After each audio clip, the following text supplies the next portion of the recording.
welcome to Party Poker Premier League Poker 5. 14 of the world's greatest players and 2 global qualifiers are battling it out to be crowned Premier League champion. The players have been divided into 2 groups of 8. Both groups will play 4 matches each, and players are awarded points based on where they finish, and only the top 3 in each group are guaranteed a place in the final. Last time, Group A took to the felt for their 3rd league match. This is what happened. Group A returned to the felt for their 3rd league match, all eager to win maximum points.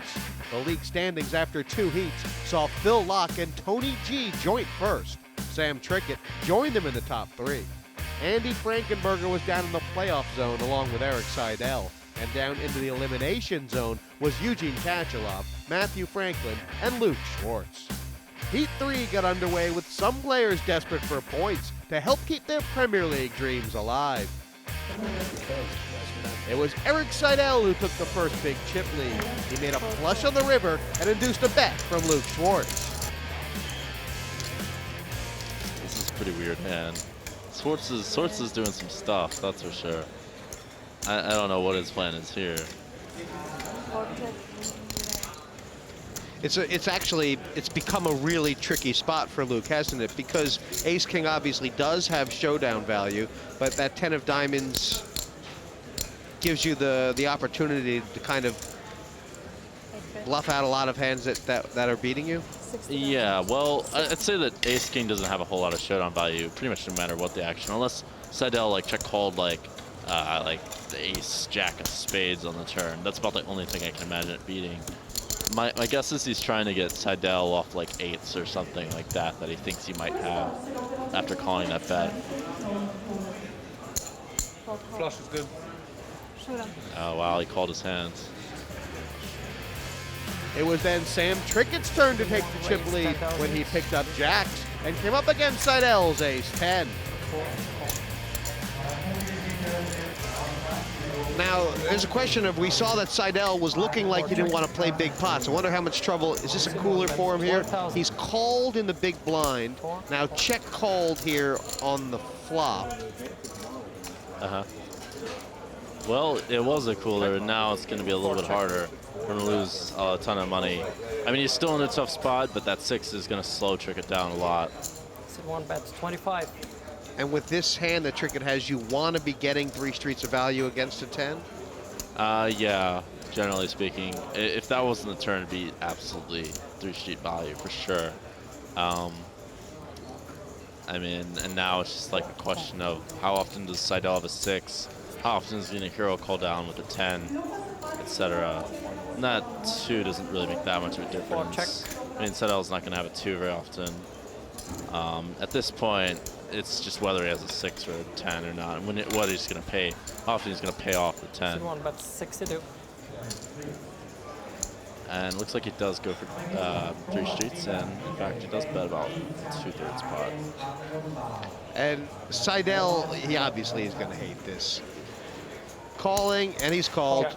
Is going to knock him back to 240 or so. And nice bet, he says, at Trickett. Eugene Katchalov, who currently is in the elimination zone, then went up against global qualifier Mathew Frankland. Franklin went on to take the biggest pot of the game so far. Now, Franklin's got the kind of hand, or the kind of stack size, he's on 25 big blinds, like that if he re-raises all in, he's not going to get, maybe not going to get called unless, sorry, not going to get called unless he's beat. But I guess he's re-raised small here to induce. Is that what you think he's done? Or is he re-raised to fold? Maybe he's re-raising to try to rep a really strong hand. Raise. I'm all in. 220. All in. Call. Got your hand. Yes, Sit down.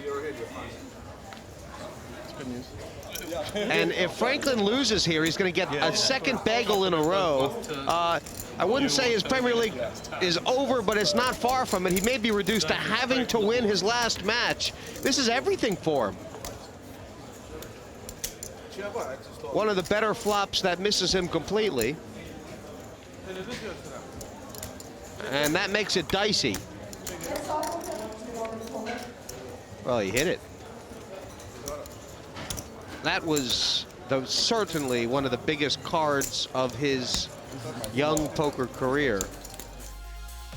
These are how the chips are stacked after 4 levels. After that win for Frankland, he's now chip leader with 480K. Trickett is in second position, and after a good run of cards for Tony G, he has grinded up to 3rd place. At the other end of the table, Eugene Katchalov now sits in last position with 117K. Group A's 3rd league match is about to get back underway. Let's go over to your commentators, Jesse May and Daniel Jungleman Cates. Blinds are going up again.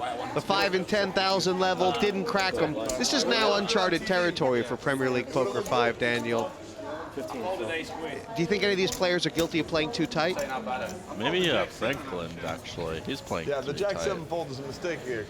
You think he's got a lot of reasons to try and exert a little pressure before someone else catches up?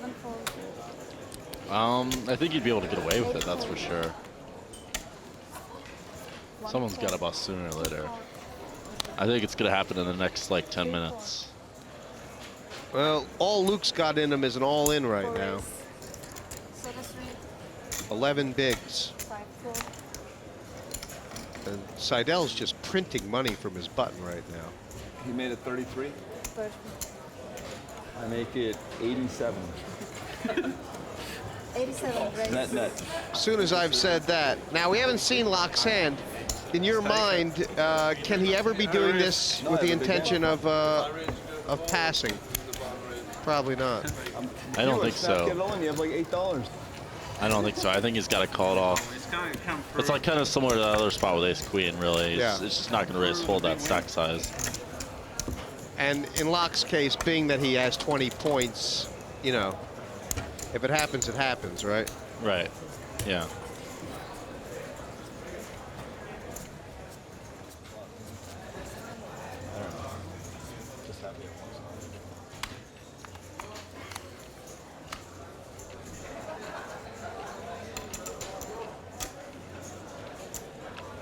All the blinds down? 715. One raise, 30,000. Well, Sam Trickett's a guy who's going to take advantage if he can.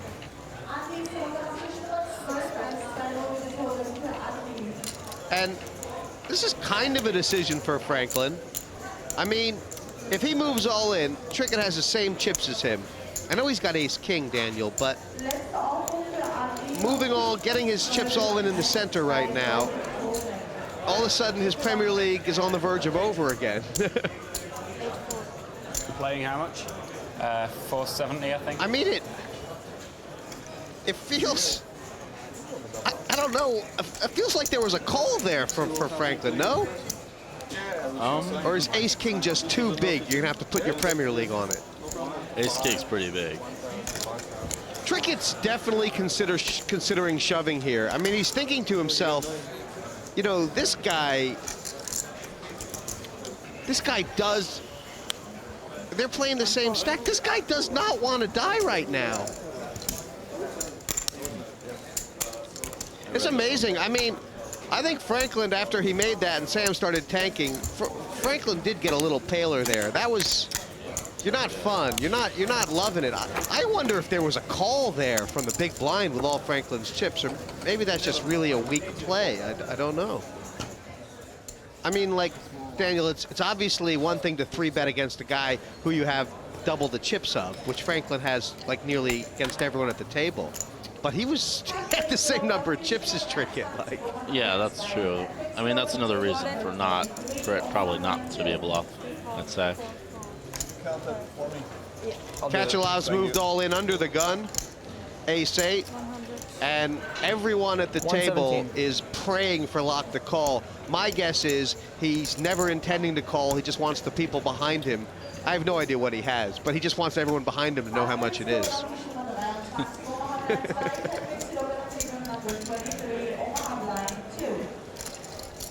Maybe not.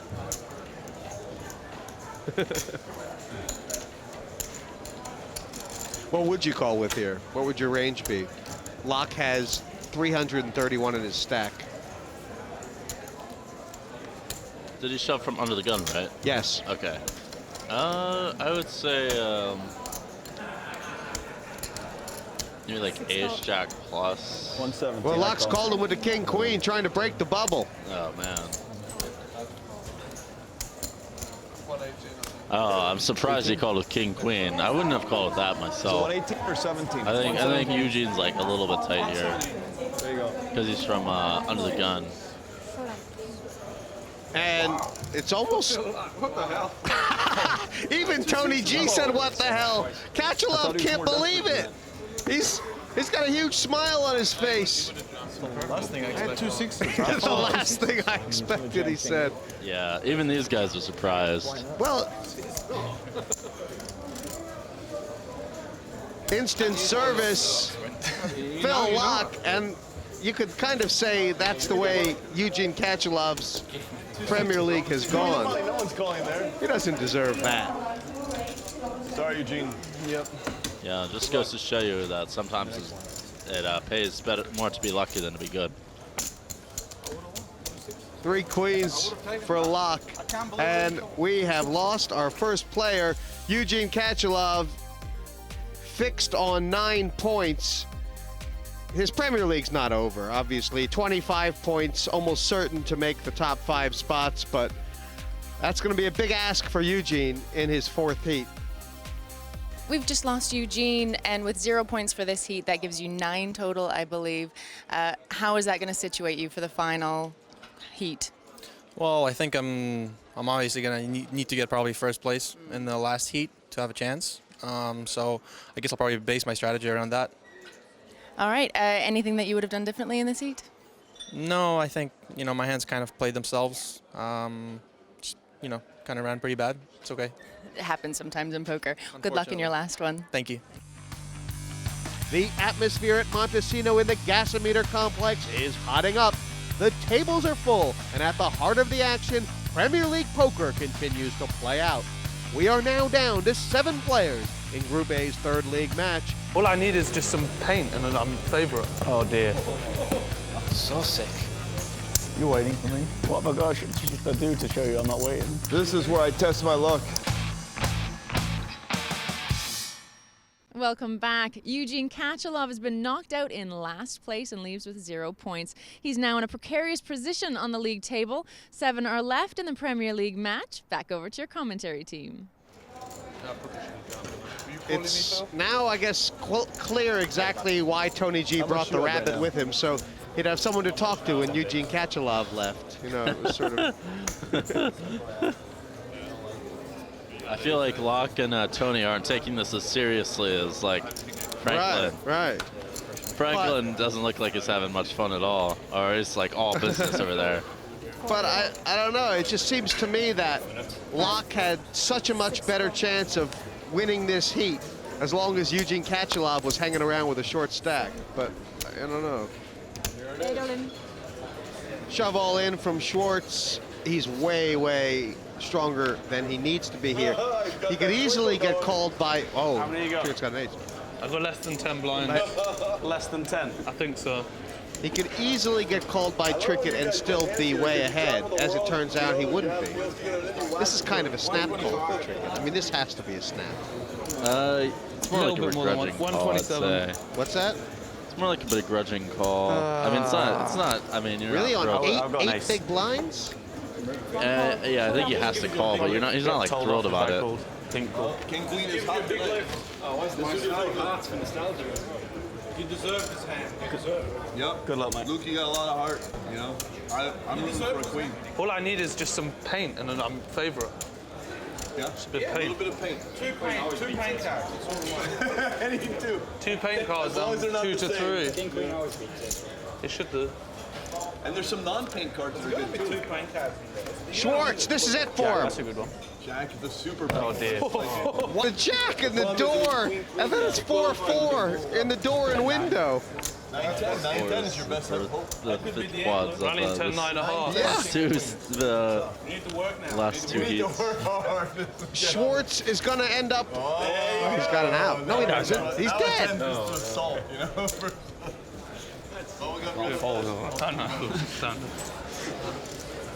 Luke knows he can't fold.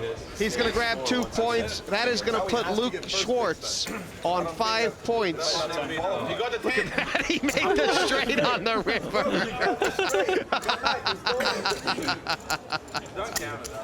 That's terrible. Well, at least he made a straight. He certainly got knocked out with a straight. I mean, that's a great story. It's cooler. Because then it would be like, wow. And then Trickett would have done the run. Down to 6 players now, and Trickett now taking the lead. Trickett has been the executioner of Schwartz in 2 out of 3 heats. Deal is Schwartz with 5 points. He will have 16 points should he win his last heat, and it's anybody's guess if that will be enough to make the playoff zone. I think, however, Daniel, looking back, I mean, I know it was really, really tough, but the pot against Tony G somehow seems a little bit like it was crucial. There wasn't many other opportunities for Schwartz throughout the heat. Yeah, if Luke made that one decision to call Tony with King High, that would have helped him a lot. And then, other than that, he just had a lot of, it was just card dead and then standard spots. Losses all in. Phil Laak, who's declared his snugness. He's not really playing that time. Folded this, it'd be pretty snug.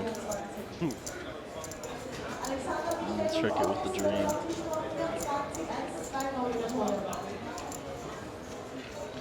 It's always something worth thinking about. What's the best way to get money out of Phil Laak? In this case, well, I see his hand. I would definitely consider calling. Thing is, I think Tony's not really going to squeeze very much, and this will be a reason for re-raising. The fact that Tony's not going to squeeze very much and he's going to come along, which isn't really what you want with aces out of position. That might make just re-raising and playing it fast the best option. Just re-raise and hope Phil's got something, you know, got a big hand. Queens, kings, ace, king. 77. Even maybe jacks or tens. I don't know, it doesn't feel like 9-5 of clubs this time. I'm gonna fold. This is a big fold. 6. I just don't think you have the 9-5. Don't show me a 5 of clubs, kid, because then I'll on top.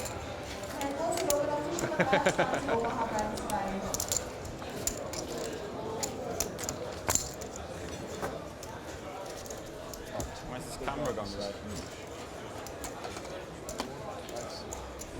This is now the 3rd time in 3 heats that Trickett has built up a fairly sizable chip lead. Like on the top above the line. Oh, hey. Let me see. Do you have a light standing? No? Yeah, I think mine's overheating. Maybe he's living right. Maybe he's playing right. And Frankenberger, is this? It is. 5 Resolin, 6 fold, 7 fold. Frankenberger's kind of done what he came here to do, which is get 6th place or better, I think. 3 fold. Pretty much, that's all I really need. If you look at an angle like this, all of our, there's no red light. You got a red light. Is that, why is his, see? There is, you know, just basic math, obviously. If Frankenberger does go out in 6th, he'll have 16 points, which means Matt Franklin needs to get 3rd place to tie him going into the last match, or second or first to overtake him. 6 fold. Which is not going to be bad. Right now it's feeling like 6 players for 5 spots. 1 fold. 3 fold. There is a dynamic going on, Daniel, between Seidel and Frankenberger, both of whom are on 13 points right now, and both of whom are on 2 short stacks. There's a mini match race in that, you know, just one of them outlasting the other is going to, you know, it's going to provide tremendous equity in the final match. What do you think about that 5th spot? Yeah. If I was either of them, I'd be aiming to try to knock out each other, basically, and be Well, if it was all possible, I'd be shoveling light into the other guy. Or pretty much just hoping the other guy gets knocked out first. And Phil Laak in the blinds. He limped in with the 2 10s last time, but they never got shown. Here he's putting a little raise in. 42.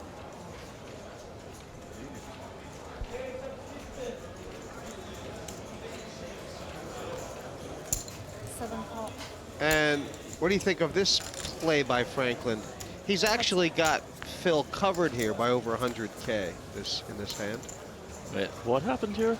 Oh, Phil Laak raised, Frankland flatted from the big blind. This is small blind, big blind. Check out this flop. I mean, would you have preferred a 3-bet by Frankland? I guess it's easy to say now. Well, yeah, I'd probably prefer a 3-bet in general. I mean, he's got like 30 big blinds. And he's got more chips than Phil. A 3-bet to pass even. 76.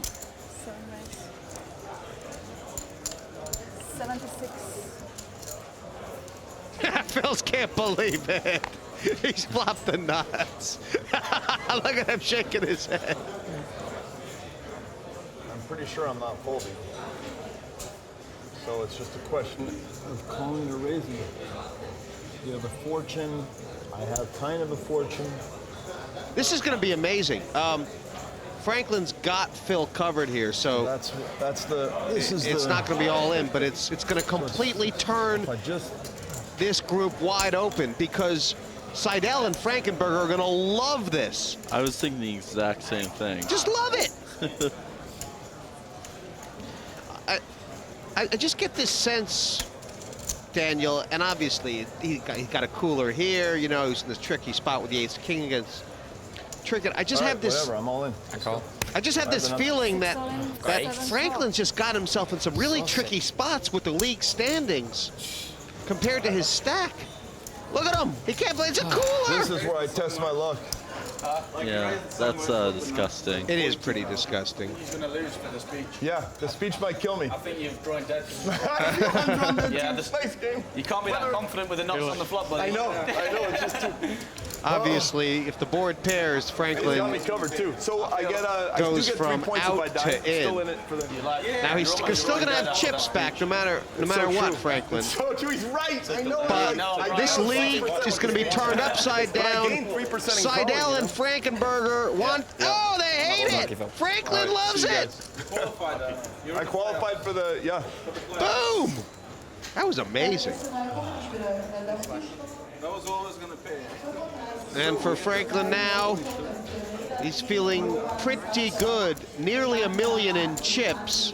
You know, have a look at what this is going to do to the league standings. Phil Laak will take 3 points. He's on 23. He's actually the clubhouse leader right now is Laak, although Tony guaranteed at least 4 points. Is definitely going to pass Laak and take the lead. We've just lost Phil from this heat.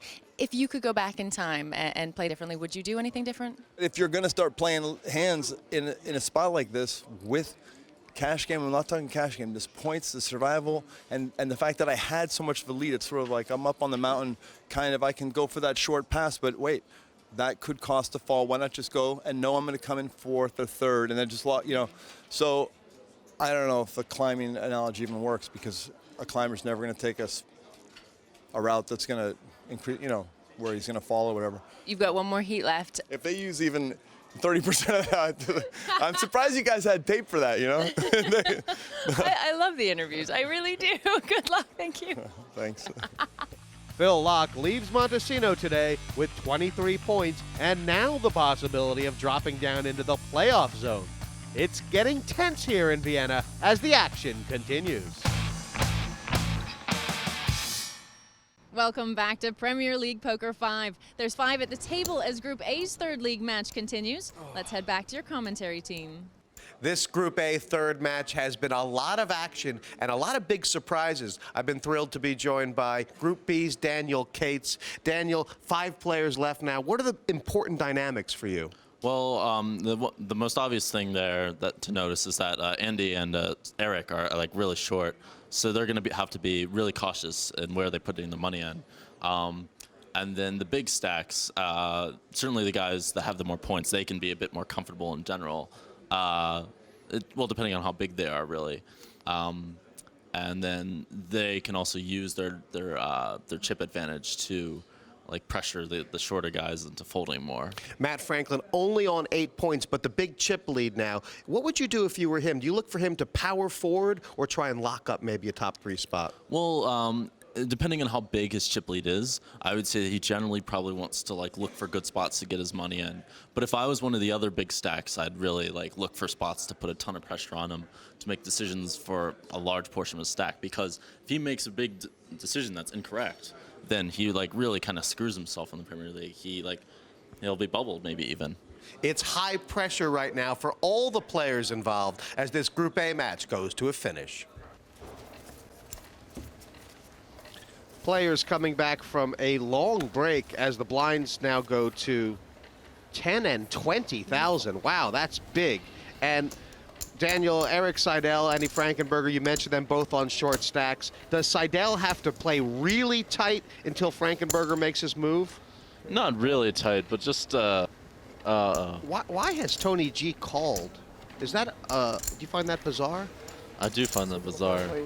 Is he on the button? He was in the he was actually second position. Okay. Seidel moving all in for the button, and Tony's called him.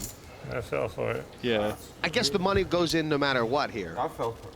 Yeah, that's kind of strange. I would imagine raise is better, but it may not matter just because stack sizes are so shallow anyways. Big smile from Seidel, but not now. I guess Tony's got a lot more equity here. Now it's a flip. Wow, and Frankenberger will be cheering the club in. Too good. Frankenberger will be loving that club. He really will. Seidel, though, needs a hold, and he gets it.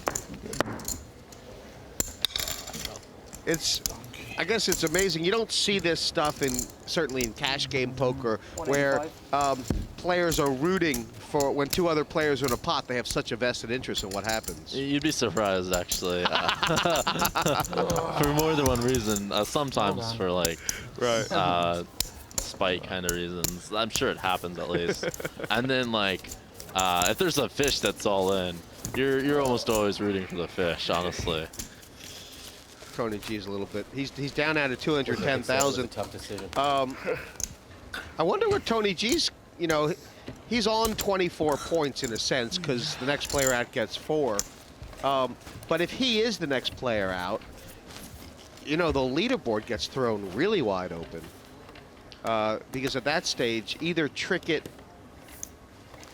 Seidel, or Frankenberger could end up the leaderboard leader by winning this match. Is this a call? Let's see. 2 raised here. 130 total. Oh, okay. It's 6 big blinds. It feels to me like the dynamics that were happening with Laak.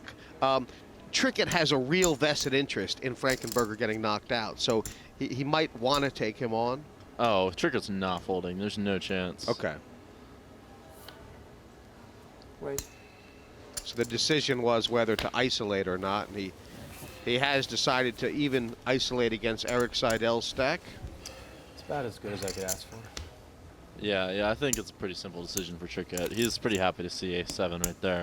I mean, Andy Frankenberger with like 6 big blinds, that chip stack is going to be shoving pretty wide, and as you can see with King Jack, it's a no-brainer. Just like that, says Andy Frankenberger. He's had a couple of chances. First, Tony G to beat Seidel. That didn't happen. Now his chance of outdrawing Trickett. And the ace. All right. Oh, that's hope. Call him in like that. You should probably try again. That's drawing diamonds, live. anyone?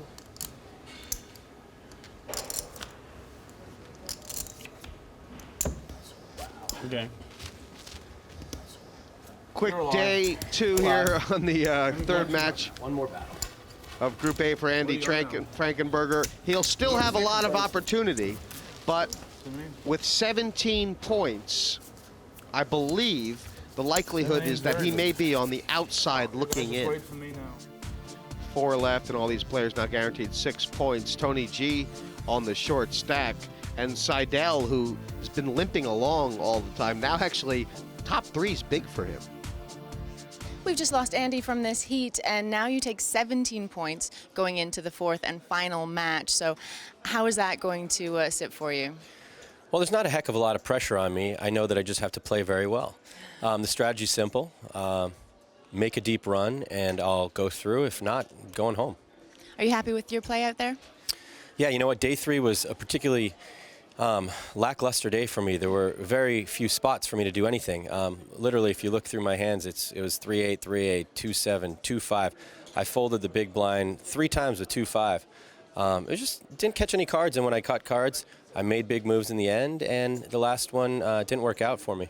All right, well, we're looking forward to seeing you playing in the 4th heat. Yeah, I'm looking forward to it. This is how Group A stands at the minute, Daniel, with G, Trickett, Seidel, and Frankland still in.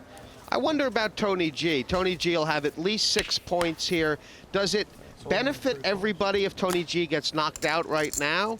Or is there, conversely, would someone like Frankland be almost happier if Tony G goes along with him because it'll prevent Trickett and Seidel from getting points? I think Frankland wants Tony G in because if Tony G is already way ahead of Frankland. He's not really competing with Tony G.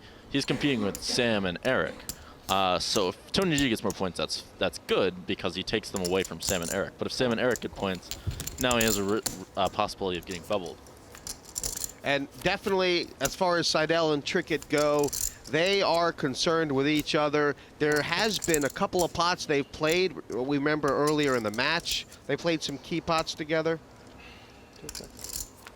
Tell me about that check by Trickett. I'm thinking Trickett's checking because he doesn't want to get blown off his hand. He's got a double gut shot, and if he gets check raised, now he has to fold. And that's it really sucks to bet fold that much equity, especially this late in the tournament. That must be his plan here, and he still has lots of chances to win the pot if he checks back. The ace would be considered a good card in Trickett's book because Seidel doesn't have an ace very often. I don't know about that. Seidel has a number of aces. I'd say he's actually not really rooting for an ace. If I was him, I'd be looking for a queen, personally. But how committed is Trickett to a 3rd barrel? Give me some cards. Is this one of them? Is this a good barreling card? No, that's another card Trickett was looking for. Now he has to be worried that Seidel has an ace, a 9, a king. Well, not so much a 9, but a king and an ace, which he's not going to fold. Or like 9x of diamonds. Does a bet here, is it a desperation sort of bet? Is it a must bet even though you don't like the card? I wouldn't say it's a must bet by any means. It's more like let's hope he has a 9 bet. I'm surprised he bets. That's crazy.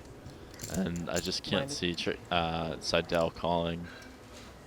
It certainly looks like Trickett has to be worried that Seidel has an ace or a king. I'm a little bit surprised he bet here, actually. It's pretty sick.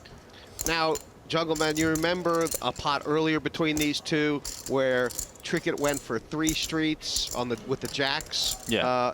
And I mean, does that river bet, are there dynamics there that Seidel thinks about? Maybe that'll give Seidel another reason to fold because now it shows that Trickett can value bet thin, meaning that Seidel has to be more worried about aces. Like maybe, well, not really like jacks. No one ever have jacks. But like weak aces and stuff, he has to be worried about. I think what Trickett's trying to do here is he's trying to bet small and hope that Seidel tank folds like a hand that he has 9x or 7x because he just thinks that Trickett's never bluffing because he did bet quite a small size. And that makes some sense to me. Give me a reason for Seidel to call. Oh my gosh! Wow. He has called. Why? Was it a bluffing line Trickett took the check bet or? Not really. In that spot, it's a spot where you're not going to see many bluffs in general. That's the sidewalk.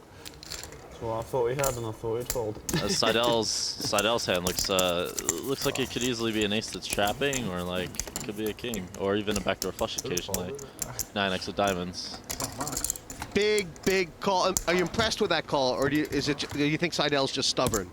I'm not sure what to think, honestly. Maybe Seidel had like a pretty good reason for calling. Maybe he's stubborn. I mean, it is a strong call, though. I mean, it's not an easy call to make, that's for sure. And huge turnaround in the equity situation. Trickett now basically level with Erik Seidel. And Franklin's like, I'm going to put pressure on you. 600.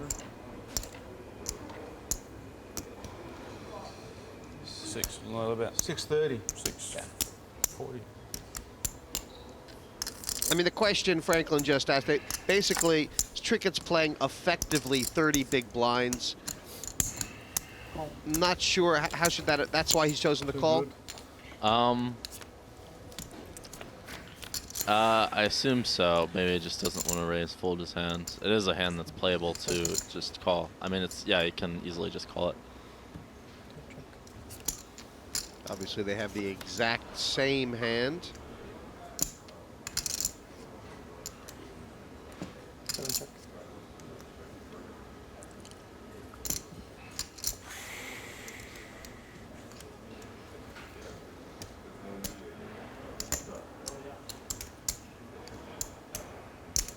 Bet 55. And I guess Trickett able to represent the ace effectively there, or does it just not matter, really? He's able to represent an ace there. That I assume that helps get Franklin to fold. Franklin played his hand kind of weak tight. With the gut shot, he could think he has the best hand on turn call. Could bet himself to try to bluff Sam off like 8s or whatever, or like 4 or 5, or just whatever Sam wants to raise the button with.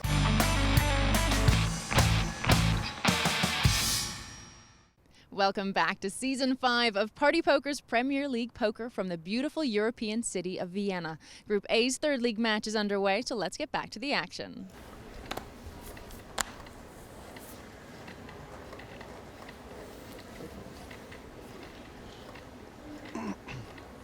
Erik Seidel must have eaten his Wheaties this morning because he was the short stack when play resumed only minutes ago.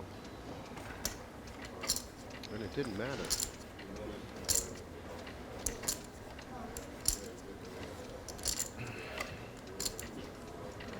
What's going through Trickett's head? He's obviously considering making a play. I mean, is there a reason, a dynamic here? Is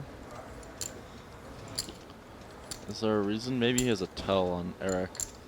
That's what I imagine is, well, maybe it's a mix of like tells and like Erik is the stack size that he can put a lot of pressure on. By making a 3-bet here, Trickett kind of puts Seidel in shove or fold mode with the stack. Yeah, Seidel can't 4-bet. And maybe he just wants to show a bluff with 6-2 offsuit. Raise 105.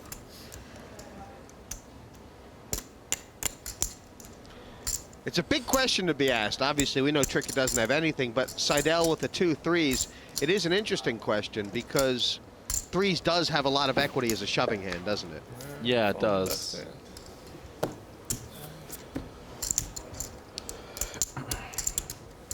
And I think Erik's gonna be pretty tilted when he sees that one on TV. It's quite interesting. I mean, I just find these dynamics because as far as Trickett and Seidel are concerned, when they play a pot against each other, they don't really have to worry about the other two players in the sense that their results in this 7 raise 40. Premier League will be so closely entwined. I mean, either of them knocking the other out is just such a massive boost that it almost doesn't, it dwarfs the other dynamics, if you know what I mean. Right. I mean, and also they have similar chip stacks. similar stack sizes, and they like kind of the pressure they put on each other is almost reciprocal. Well, Raise 105. Trickett is almost going animal here. These players are completely aware. He hasn't shown down anything yet. Tony G still got the white rabbit in front of him. The rabbit's not had a good day so far. The rabbit woke up on the wrong side of the bed. Does it look to you like that rabbit is missing its foot? You know, like someone sawed off that rabbit's foot. It kind of does seem like that rabbit doesn't have any front feet, honestly.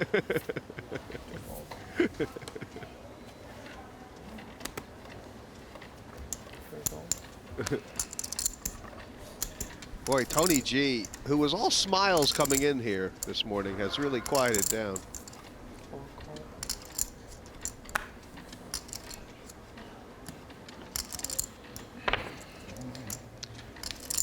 And Seidel very careful. I mean, he certainly could have raised from the small blind with King 9. It's a pretty good hand. Yeah, maybe he just didn't want to raise fold. Call bet 25.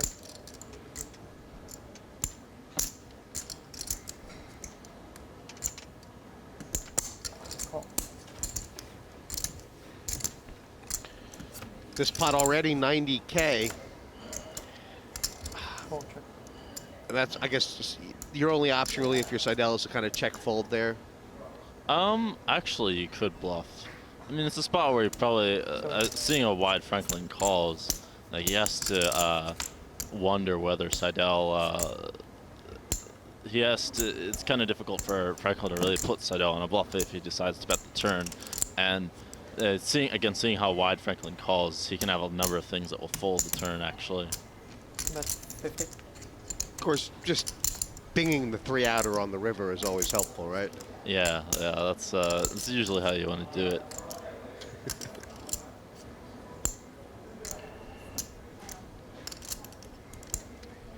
I mean, it's 50K. It doesn't really affect Franklin's chip stack, so I guess that's just a straight sort of poker decision there. Yeah, more or less. You just have to decide whether Seidel's bluffing or not.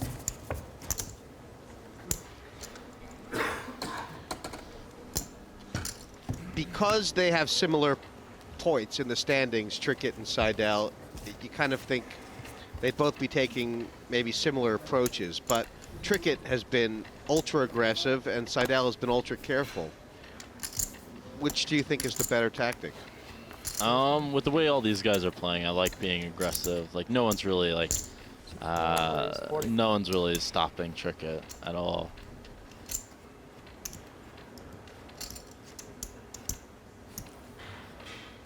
Now, here's dynamics right away. How important is it to Seidel 105. to wait for Tony, you know, with Tony G having the short stack there? Try and make this decision for him. Well, he's probably just going to end up folding partly because of Tony G's short stack and because also watching him play as well. I have to imagine, yeah, that'll take the lower variance route and fold. It's interesting that Franklin is mostly flatting big hands and then like 3-betting his trashy hands. Tony on 170,000. It's so many things to think about, but you just do feel like the difference between Tony G getting 4th or 3rd right now is kind of key in his mind. Join us after the break as the remaining 4 players battle it out to win maximum points for a chance to progress through to the Premier League final.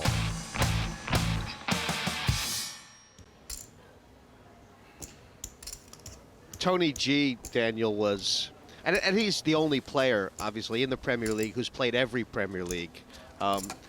He has had 2 final tables in some of the early years, but last year he was not only last, he was dead last. He was ridiculed, embarrassed, made fun of, laughed at.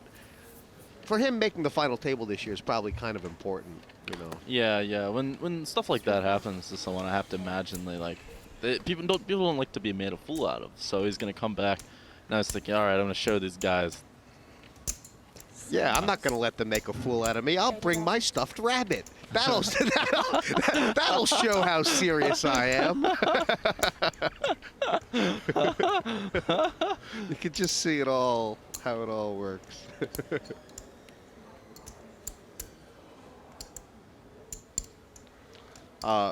And Sam, we saw him make a really light 3-bet against Seidel. Obviously, Franklin's got a hand, but is there a good reason to make a light 3-bet for Sam? The same kind of thing? You know, again, like Franklin's in a tough spot when this happens because he doesn't want to he really doesn't want to mess with Sam in general. He just doesn't want to risk all of his chips, and Sam is doing like a perfect thing of applying pressure on Franklin because Franklin, if he makes a bad decision, he'll lose. He's still kind of out of this tournament in a sense. I mean, as good as his stack is, 4th place is bad. All the good work is done. Yeah, kind of. It's like he's in a really tough spot for the last heat. I'm all in. But he, wow, because he picks up on Sam making some moves on him and just doesn't give him any credit. You know, it looks kind of standard. He knows Ace-Jack's a strong hand there, but it's far from standard. It's gutsy. It is quite gutsy. Yeah. Having Ace-Jack helps a bit, but yeah, it's like he's not thrilled about it, that's for sure. He has met every bar that's been raised out of Matt Franklin. And I guess there is this feeling right now with Trickett when you're saying, is it a good spot to 3-bet, a good spot to apply pressure? He's kind of must be thinking in his head, every spot is a good spot right now.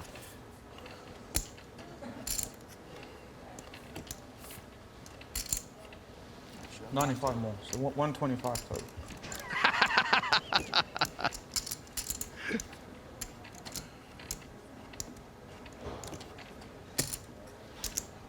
Race. There we go. It's a great spot for G. Yeah. He's got the dominating hand. It's like the best hand he could have seen there, really. Just a 6 with something worse. That's a fair race. What'd he say? He said it's fair. He said it's very, very fair. It's a fair? Yeah.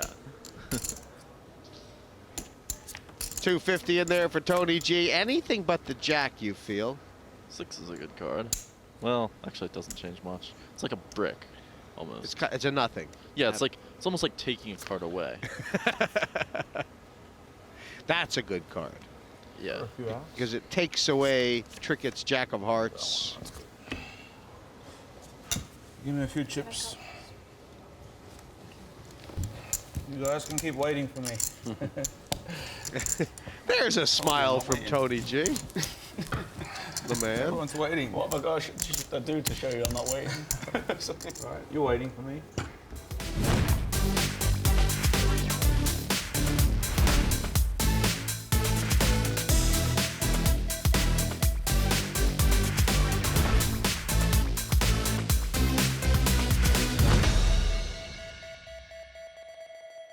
It's a huge heat today. We have to really fight for every point. So it's going to be very tense and a brutal heat, I guess. And if I can come through with a big finish, I'd be in the final. So a lot to play for. I've put the points up on the board.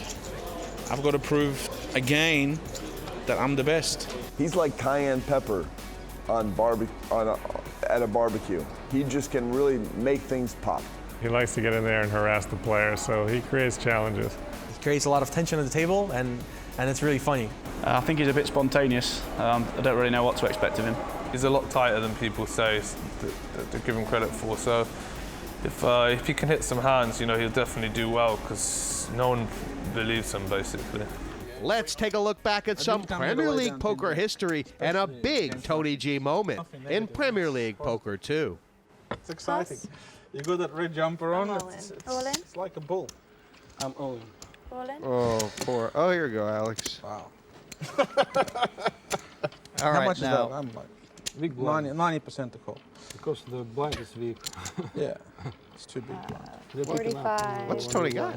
65. You got something? I there? call. I call. It's all right. Cool. Oh my gosh, he must have ace jack beat, huh? I call. He has Pair? Queen 8 offsuit, Tony. No, has. he doesn't. Wow.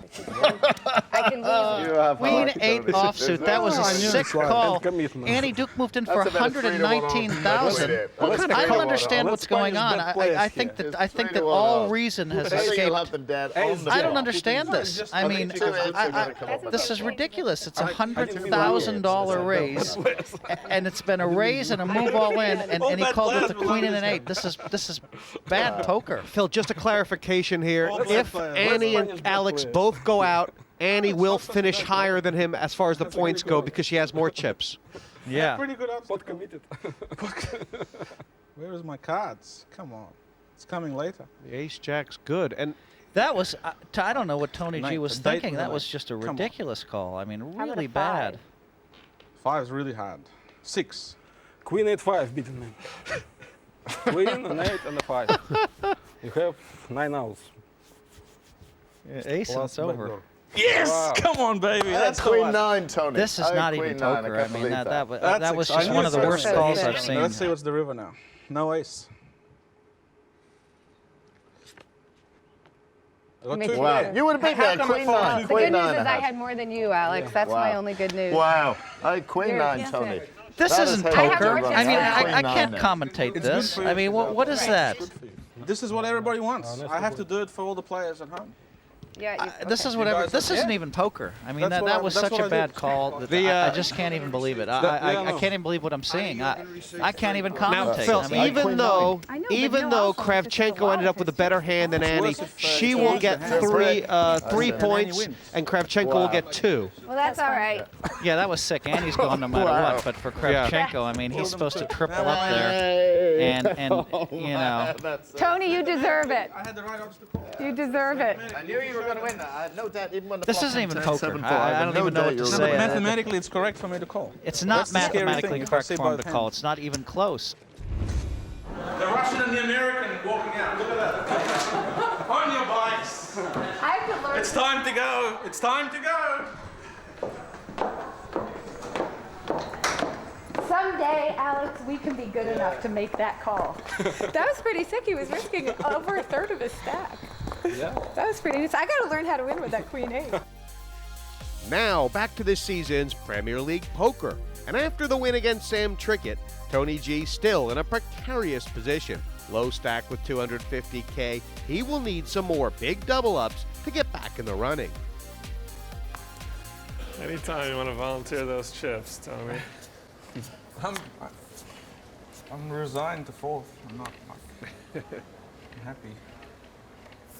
We're gonna see some fireworks here. Raise 60. Tony G is better start rowing that rabbit. 2-4. Do you think? I'm all in. 250. Raise Oh, he's in trouble. 7. Pretty quick call. Oh, what is this? That's it. It's not over yet, Tony. There's a couple jacks in the deck. But this will open the league up. I think Tony G slightly over-exaggerating the precariousness of his situation. 6 points here is still going to make him very likely to finish in the top 3 in this league. Very good for you. I take a chop. Spades that. He says, I'll take a chop.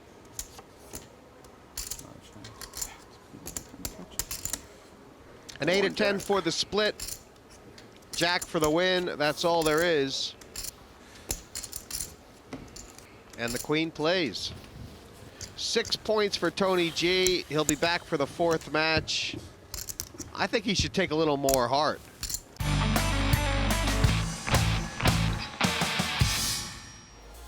Here's how it stands right now.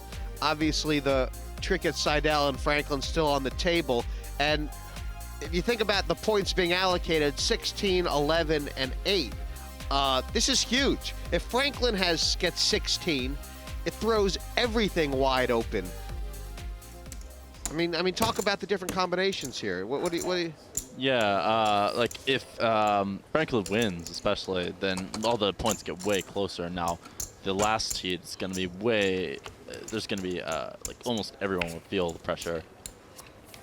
In fact, I would venture to say that if Franklin wins, it might actually knock out both Katchalov and Luke Schwartz, like almost from the top 5 in a sense. You know, they almost need. I think they need Franklin to get. Is that right? Do they need Franklin to get third so they can have a chance? 7 check. They might be pretty much out. I mean, Luke's only got like 6 points, and then Luke's got 5, and Katchalov has 9. Katchalov's he's kind of in it. If he wins it, he's definitely got a fighting chance.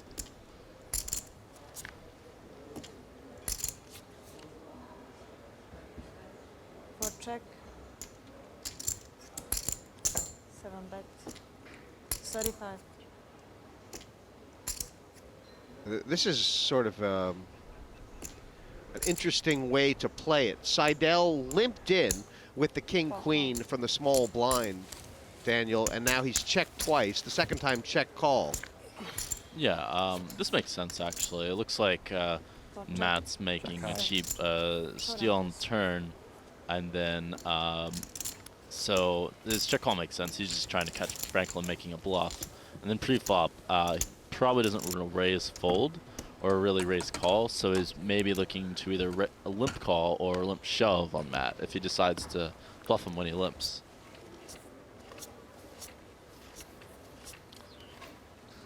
Trickett had so many reasons to be aggressive, but now that Franklin's got the big stack and Seidel is effectively on the short stack, Trickett actually has reasons to slow down. Yeah, now Trickett, now he can't really get too out of line. And also, with 20 big blinds, not a whole lot he can do really in general. Now he's just got to play basically like ICM or whatever. He should definitely be aggressive, small blind, big blind against Seidel if Franklin folds the button. Yeah, that's true. Like, he still can put pressure on Seidel, but he can't do really anything to Franklin. All in. 2 razor then. Oh, I made it 80. 7. Burning 10k. You made it 80 last time though. Yeah, I know, but now we've got like. Yeah. I wondered why. That's why I re-raised. Yeah. You made it big.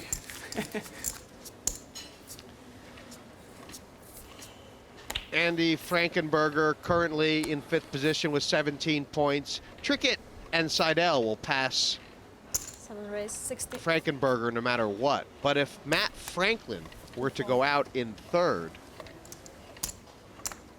Andy Frankenberger would maintain his spot in 5th. That would be very strong for him as far as what he has to do.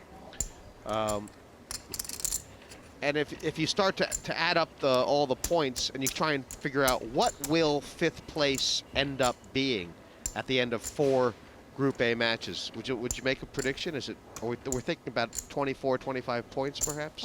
I'm gonna guess slightly less than 25 for 5th place out of 8. I think you're going to be bang on. I think you're going to be bang on. Check. 7 check.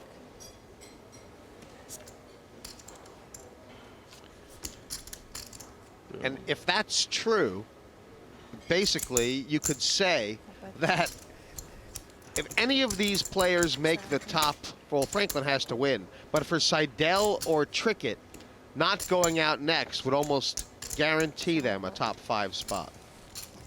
Virtually guarantee them a top 5 spot.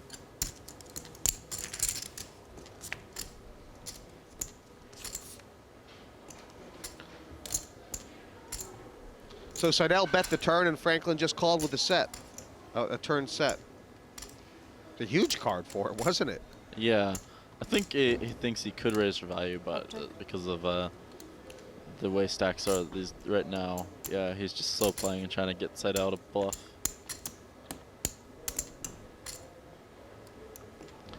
Fairly inconsequential now. Seidel is checked to fold. Yeah.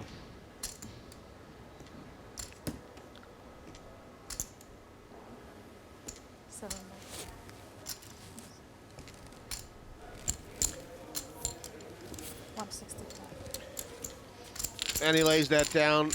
That was Erik taking a stab. It didn't work out. Obviously, with Franklin having the big chip lead, Daniel, so unlikely that he now is the one to go out in third. So you start to look at Trickett v. Seidel. Trickett on 14 points, Seidel on 13.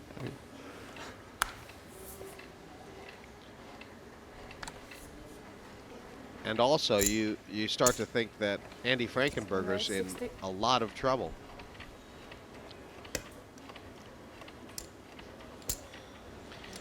Looks like, yeah. All in. 2 raise all in. Sort of Trickett feeling like it's a forced Call. decision. Call. Too big a hand to pass, King, queen. even Same if dynamics. Yeah. Yeah, just because they're snappy doesn't mean That's you a did. big hand right there. Yeah. And it's kind of a big call from Franklin. Classical. Not really. I mean, 20 big blinds. Sam probably thinks he has fold equity, and he beats a number of things. I mean, it's like probably a little bit rougher than he's making it seem. I don't know if it's a snap call, but it's not like it's not a big call really. Right. It's more like a cry You show me that call. and you can keep Eric's.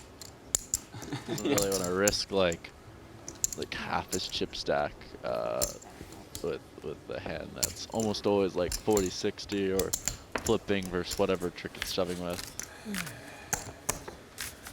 Occasionally Trickett's got like King Jack though, and he has him crushed. Right. And he just Franklin just ends it. Yeah. But when you when you're ahead even and you lose the flip or behind and you lose the race, all of a sudden now you've got 800,000 and here's an all-in by Seidel. Quick call. We got action. Franklin's got the 10s. That has to be good. Looks like, I think Seidel just mucked. No, he didn't. He's got an ace. Got suited ace.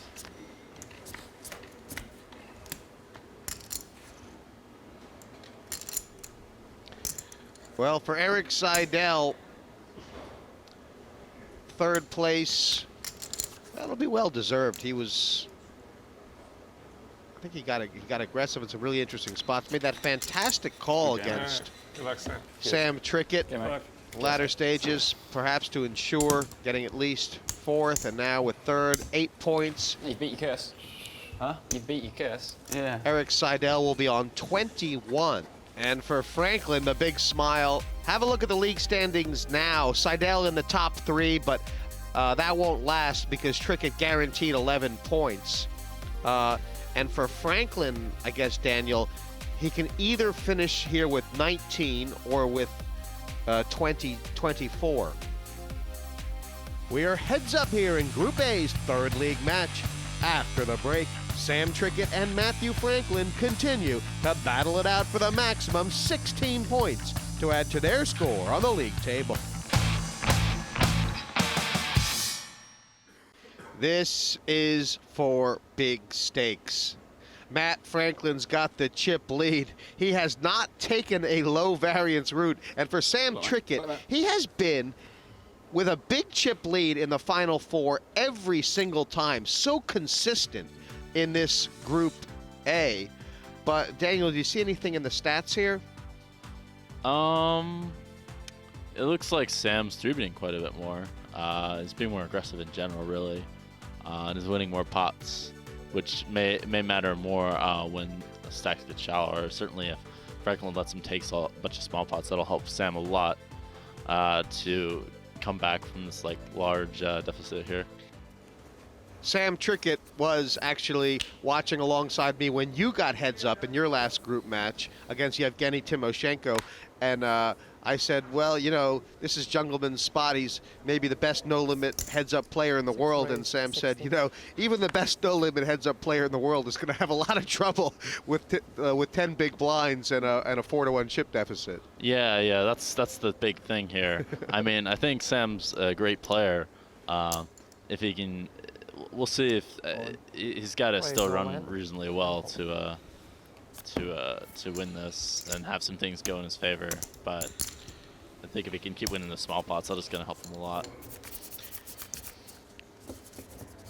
It seemed like there was an idea that your strategy was to try and play pots if Yevgeny would let you. Get some decisions, get some turns and rivers. He wasn't really allowing it. I guess Sam will be trying for the same thing. Yeah, yeah. My plan was something along those lines. And then here, I imagine in general, if Sam thinks he's the better post-flop player, he's going to want that as well. This is a very good spot for Sam. I mean, it doesn't look like much, but anytime you get a pair versus pair situation on a flop, you're it's almost a cooler, isn't it? It depends on the situation. 60. Here it's like slightly cooler-esque. I'm surprised he just folds there though. That is surprising. He's got like a decent amount of showdown. You can expect Sam to try to attack many spots in general.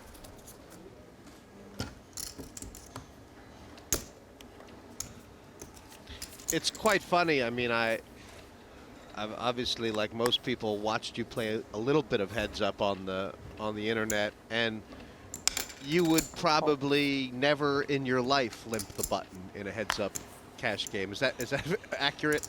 Maybe not never, but it's actually not that bad. It's just more like, I mean, raising is almost always better for one thing, and then what else? It's just slow. I mean, I don't want to play small pots.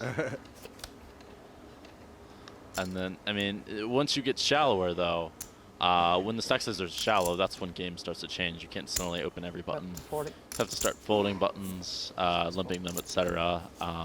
If you want to play optimal, at least. Oh, so when I talk, it's not just tournaments. It's if you were even playing cash with a 30 big blind stack, suddenly limping does become more optimal, even in a cash situation. Yeah, yeah. It's not only tournaments.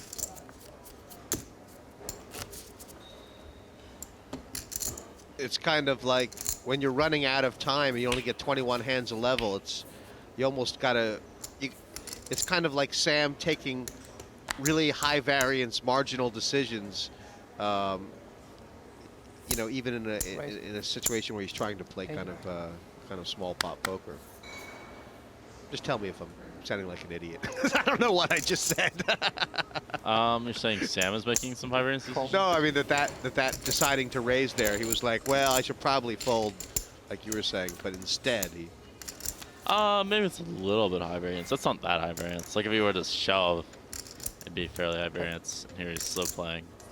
And slow playing is fairly high variance here, right?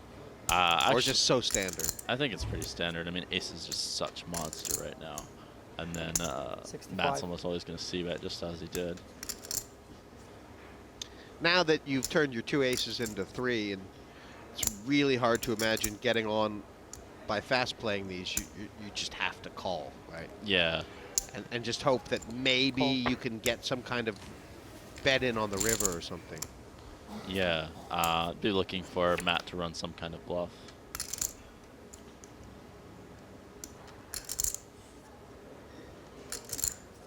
He's got three aces. Check. He's got three aces. That feels pretty good. From Franklin's point of view, though, what is Trickett's range here, besides the three aces, which is sort of a very narrow part of it?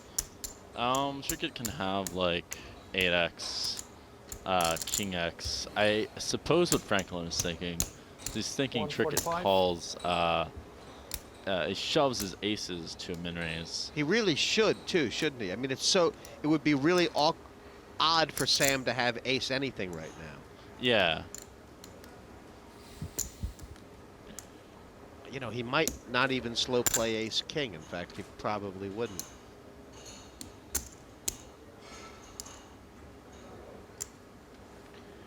And if Trickett does call here, does he check the river? Is that part of the whole plan? Yeah, he's checking the river, that's for sure. He's just trying to give Franklin some rope so that he'll shove the river as a bluff. My guess is just going to call as well. He's got a good awareness, Sam Trickett, because this is the only way he's getting on. He seems to know overall it's the best. And how often are you shoving if you're Frankland here? Well, I'd be pretty concerned when Sam calls a turn. I'd have to decide whether he's calling light with kings or aces. The fact that there's a backdoor flush draw makes the shove a bit better because now Sam can fold some backdoor flush draws. I mean, it would just be mostly a matter of how often do I think he's turning up with, like, King X he folds or with. In your experience, does, you know, at this stage, is Sam going to fold the king? If he's called this far with a king 10 type hand, is he folding? Not necessarily, but a lot of players I think will end up folding if they get there with King X. Cool. He's got him. He went for it. Look at that. Yeah. And you know, Frankland knows. I mean, you know, this can happen. I mean, you just can never expect a guy to show up with like the nuts like that. See if like that or nothing. He must have been thinking that Sam's just gonna shove aces pre-flop, and even if he has like a bad ace or something, he's got a tough decision on the river. Huge swing. Sam Trickett now takes the chip lead.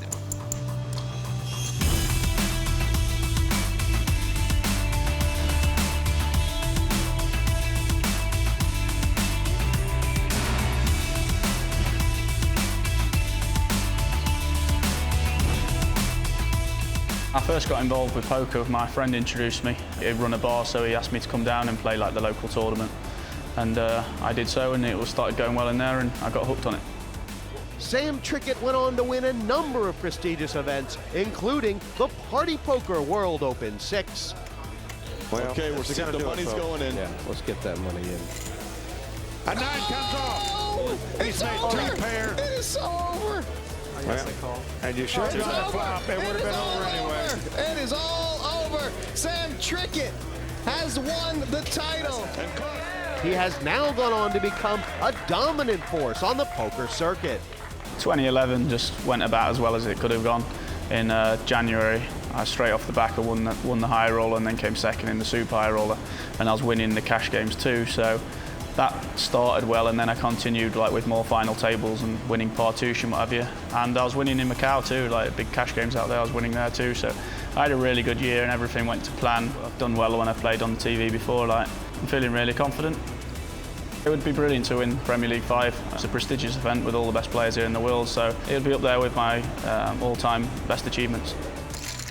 It was a fine play, wasn't it? It was a gutsy play. It's definitely gutsy and probably fine. It could end up being not super great depending on exactly Trickett's range for getting to the river. But if he's wide there on the river, yeah, it's a fine play. It's even good. You really want about 5,000 of Sam's heads-up hands to make a a decision there, right? You don't need that many. You need like you need to see like you probably need more like 500, I'd say, as a random guess of like him just playing short, maybe even less than, like 500 probably good. Playing him like this stack size also is important because these stack sizes will play different than deeper. Like that hand's gonna play a lot different if look at that, he's laying the trap again. This is just silly. I mean, it's not fair. You give the guy the aces, you give him the kings.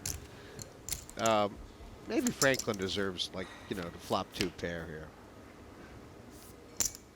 Well, he could make a straight. Check.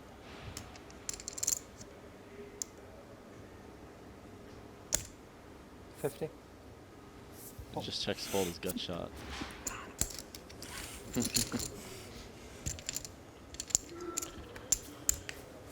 Sam knows how fortunate that was. Aces and kings. What life. Queens next, I guess. By the way, the permutations of Group A are so much different if Trickett now goes on to win. So much different. Frankland will be on 19 points, much closer to Frankenberger. It'll start to feel more like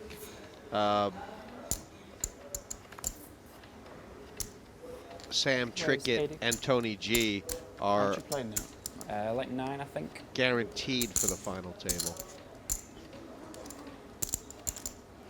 And much, much harder for them to be slipping into the top 5. Actually impossible. I'm sure if Trickett wins here, he's guaranteed a top 3 spot. Check. And Sam's just flat called here with a hand he could have re-raised with. But perhaps not big enough to raise on Franklin's effective 20 big blind stack. I don't know. I think he just wants to play low variance now because he's got the chip lead, and still just try to outplay Franklin post flop. Check. Check. Check. Checked all the way. The jack high's good.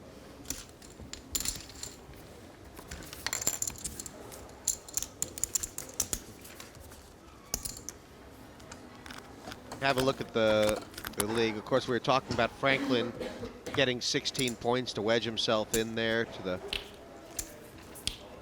top 3 spots. But with Trickett getting 16 points, he'll be on 30. And Franklin will be on 19. And that's a lot more spread. Trickett keeps laying the trap on the button. He certainly does.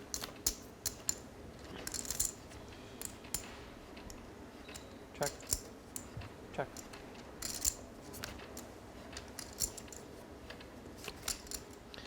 Isn't there an idea that now that Trickett's the one with a 2-to-1 chip lead, he would be sort of just raising all his buttons and putting Franklin under pressure? Not so much, because Franklin has a perfect stack size to ship the turn. So it's still just the overall game plan where it's like, I'm a better post-flop player than him, or I'm more comfortable playing post-flop. I know he's really good pre-flop. Let's just try and grind him down a little bit more. Yeah, I meant he can ship not the turn, but pre-flop really late. Right. Yeah, if Sam's gonna have more potential to have an edge if he keeps playing post-flop versus Franklin. If he feels he is the better player. If he raises, I mean, Franklin's a tournament player, and Franklin knows like what kind of range he can shove profitably versus a raise, and it gives his post-flop position a little bit less leverage. Not only will 30 points be leading Group A, but at this stage, it'll be the highest point total in the Premier League over both groups. And it'll mean that Sam Trickett is guaranteed sort of $60,000 in just cash for his leaderboard points, plus the minimum payout at the final table. I would say it's going to ensure that Trickett makes a profit from this Premier League. So we've played maybe 20 or so, 25 maybe heads-up hands, and of 10 buttons, I'd say Trickett's limped like 8 of them and raised 2, or has he limped 9 and raised 1? Something like that. Yeah, something. He's been limping a lot more than raising. That's the general theme. On the other end of the coin, Matt Frankland has probably min-raised, almost every button. Yeah, he's been raising like 8-3 suited and 7-2 suited, etc. He's really going at it compared to Sam. Call. I was gonna just say, well, this should be another one of the times he raises, but nope, limp again. Limp all day. Sam has the upper hand on the swap, that's for sure. At 50. Oh.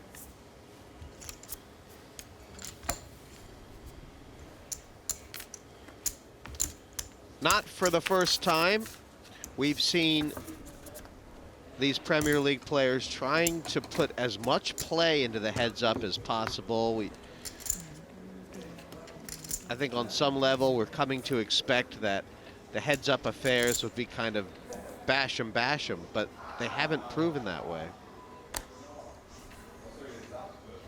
they've proven otherwise. Raise all Well, look at that Frankland. He's moved all in here with,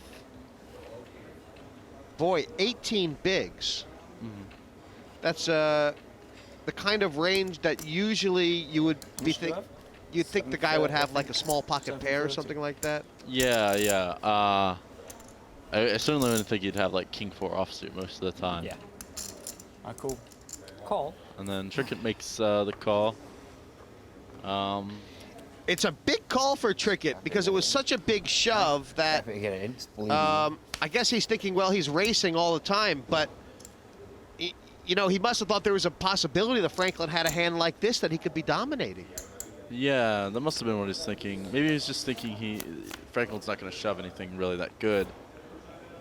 Well. It's all for naught right now. The chance for Sam Trickett to take the 16 points has been squelched by the Cowboy. Certainly the odds makers don't feel an ace in the deck.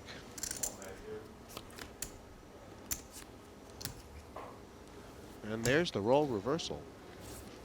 Just tell me about that King 4. I mean, is it important to balance your range there so it's fine, or does it feel a little bit shovey? I don't think balancing ranges there is really that important. Just a matter of like how much equity he has when he's called. It's definitely not something I'm familiar with, and I know, but you know, I know that Frankland, this is his game.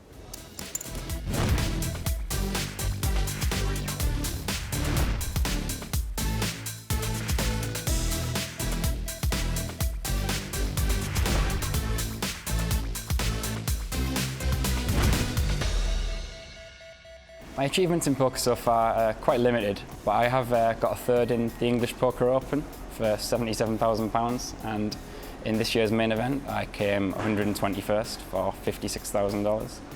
This is just a massive tournament. I can't think of anything like it, any invite event like it that's as big.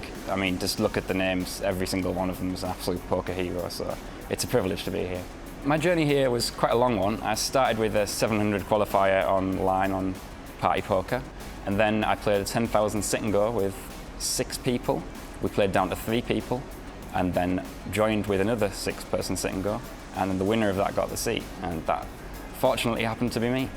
I don't really have any rivalry with any of these players. I've never played with them before for any exposed amount of time, so the good thing for me is I know a lot more about them than they do about me. To win this Party Poker Premier League would be amazing for me. It would put me on a brilliant global standing and just push my career massively in the direction that I want it to go. Poker's elite continue to battle it out here in Vienna for maximum points in this league match after the break. The heads-up battle continues here for Group A's third match. Now back to your commentators Jesse May and Daniel Jungleman Cates.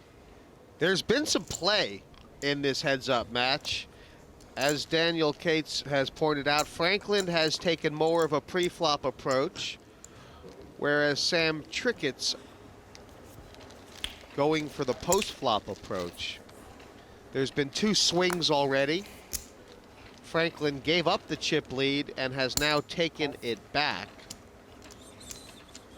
In a fairly ropey situation, actually, getting it all in with the King 4 against the Ace 6, but these guys are poker players. They know these things happen.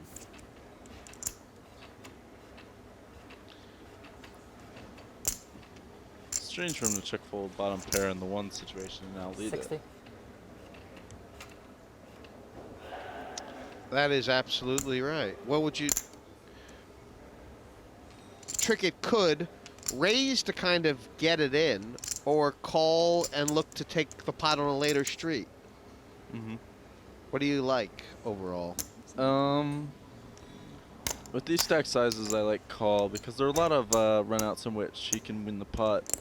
If Frankland, yeah, there's a lot of runouts in which he can win the pot, in which Franklin can check the turn or something and check fold. Whereas if he raises, now he has to worry about Franklin just shoving in a hand similar to his own, or a jack, and him having to fold. And in addition, if he raises and gets it in, it's like a bit higher variance than him just calling.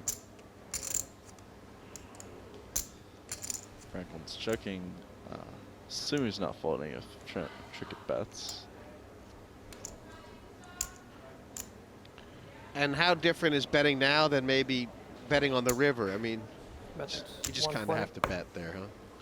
Well, if he waits till the river to bet, Franklin can pick up equity and not fold, or Franklin may decide to hero call off the board, become particularly light, because now Sam doesn't have as many things in his value betting range. Overall, then, and you can't threaten another street as well, I guess. Right? Yeah, and that's one of the powers of betting the turn, is that you can, like, he has to worry about a river bet as well. Raise 80. Biggest hand Franklin's seen.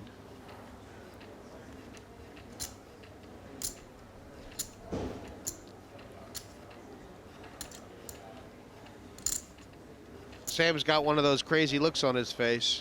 This is not going to go well. Maybe. You were saying before about him having maybe some kind of read. I think he's just he reads spots and situations, and if he re-raises here, doesn't it just mean that he feels like Franklin would be 170. Raising really Raise often? 170. For one reason or another. Well, he probably also thinks, I don't know, it's probably a combination of like reads and other things. It's a combination of like the situation that he's looking into, the way that what he's doing is perceived by Franklin as well. Franklin's just, I mean, yeah. Raise all in. Sam's probably not happy with his play there. The other thing about Franklin is you don't know, he's definitely capable of doing that move with a lot of hands. I don't know about a lot. He's probably most of the time thinking what's going on when Sam pulls out a limp re-raise.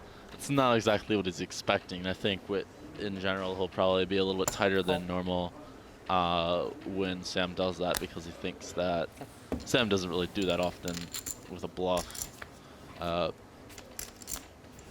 I think that's what Sam's line of thought was.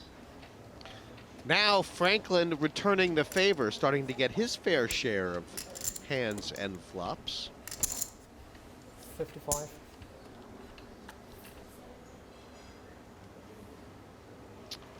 And does the lead is it very strong here for Franklin to lead because of how other pots have gone in their heads-up match where he's led?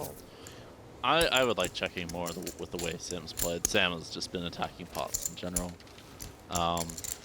And also a check raise by Mathew doesn't. It looks like he'd be pretty polarized there in general. That being said, so does a bet, but most of the time Sam has already shown aggression in the first place, so why do that? And it's like kind of hard to guess whether Sam decides to go crazy versus a bet than versus a check.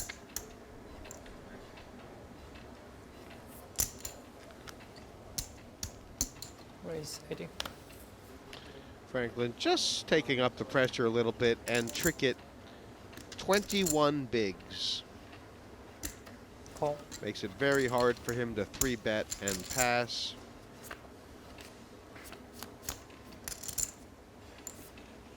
Uh-oh. Good call. Well, Sam doesn't have a whole lot anyways, so it's whatever. 70.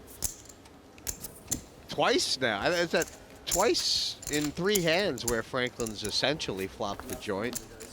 But hard for Trickett to complain about that. He's had his fair share. And for Matt Franklin, and I think most viewers from an interest point of view, things get really exciting in Group A if Franklin wins.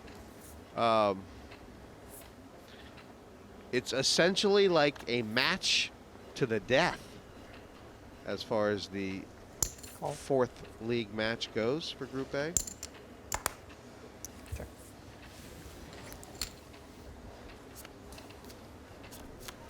And it may get to be one of those things where it's just going to be a case of who handles the pressure best, because the pressure is going to be intense. Check.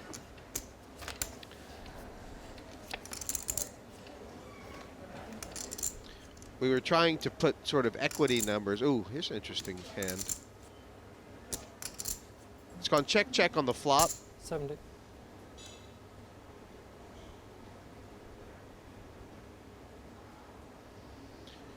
Is just calling a bad move for Trickett? No, it should be fine. He's got open-ended, and if the 9 rolls off, now he can stack other 7s as well. Almost in total certainty.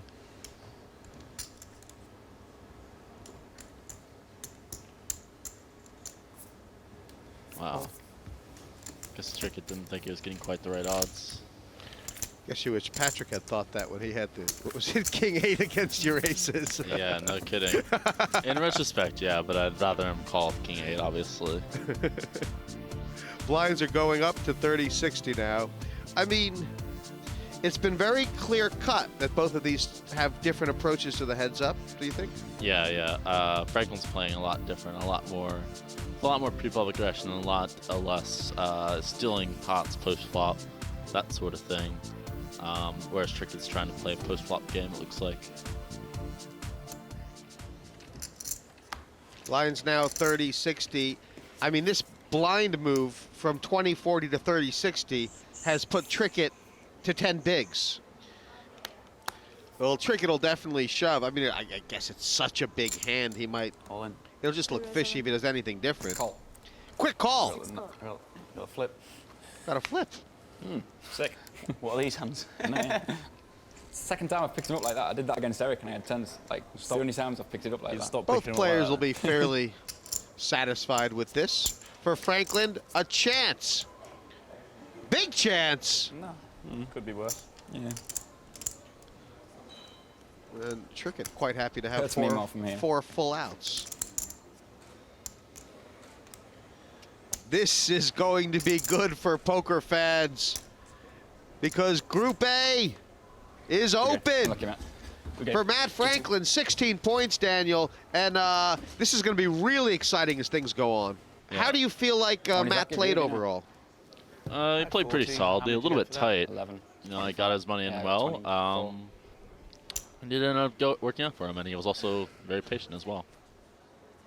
In second place, Sam Trickett now goes forward into the final league match with 25 points. So a pretty good result out there. What was the story of this heat for you? I just ran pretty good throughout, from start to finish, really, apart from just the one hand at the end. So I can't really complain. I've won my fair share of flips, so it was my time to lose one. And with a win, Matt takes 24 points through to the final heat. In terms of the actual play at the table, I know in the earlier stages, there a few things that kind of surprised you at the table with some of the players. How about this time? Yeah, everyone's been a lot tighter in heat 2 and 3. So yeah, it's more like what I expected now, to be honest. Do you think that's the right strategy for them to be taking? Probably just because of the structure. There's no antes, and then yeah, it just seems like a pretty tight structure, really. All right. Well, congratulations on a win, and good luck in the next one. Thank you very much. Here's the Group A league standings after 3 matches. It's a barn burner, so tight top to bottom. The top 3 after the next match going straight to the final table. And G in pole position on 26. Trickett and Frankland just behind them. The playoff zone, 4th and 5th after the next match, will play off for that final seat on the final table. Laak on 23, Seidel on 21. And in the elimination zone, Frankenberger still in touch with 17, but for Katchalov and Schwartz, their future mathematically will rest on their ability to win that last match. But the possibilities still endless, and even Tony G could see himself by a certain combination falling into 6th place and elimination. So everyone will be furiously fiddling with their calculators. Next time, Group B are back in action for their 3rd league match. Patrick Antonius will be looking to increase his points lead, and online qualifier Benjamin Wilanowski will be hoping to win maximum points to help keep his Premier League dreams alive. Serious times, serious measures. That card just complicates things. Respect. Show me the respect. That was really weird. Just trying to get all the chips. I suck so bad. Who knows what I think sometimes? Butchered this hand really bad. So sick. So brutal.